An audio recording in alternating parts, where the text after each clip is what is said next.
letter of sentiment, mga kababayan ko, hinain niya sa ICI para maging panggulo, mga kababayan ko. Tapos, mga kababayan, ito sana yung sasakyan ng mga nerd vloggers.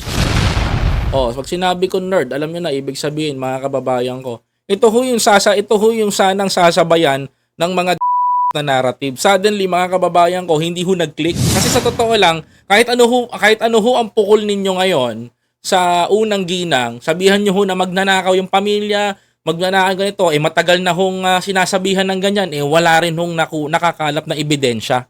Wala rin hong nakakalap na matibay na testigo, wala rin hong nakakalap na magandang informasyon, at wala rin hong na ibabanggan tama, mga kababayan ko.